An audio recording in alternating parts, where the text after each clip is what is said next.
connected, and so they were so connected to Africa that it should be seen as a one thing. But on the other side then, you need to be careful, because you're going to upset people who instead want to have their own independence when it comes to African history. And then what are you going to do? You're going to tell them, no, you shouldn't really say that that's African history, that's not black history, it's all one thing. Yeah, they're not going to like that. So what you're saying is absolutely political, and of course it's one-sided, because you would never tell an African, well, you shouldn't really say that that's African history, you should say it's also European because it's connected to the Mediterranean. You're never going to say that. You're only going to say it on the European side. That's what you're going to do.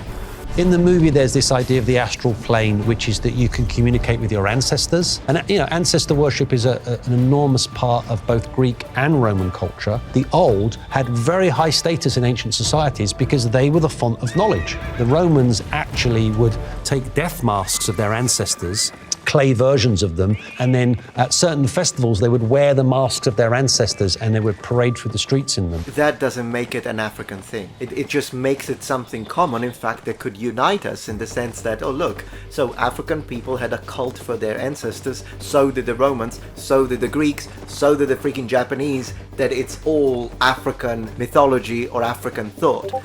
It would be like saying, look, Africans believe that there is, I don't know, a life after death, or that there are gods. Oh, well then, it must be because of the Africans that Romans thought that there were gods. Now, it's something that developed independently, and it's in fact a common denominator among many cultures, including cultures that there is not a chance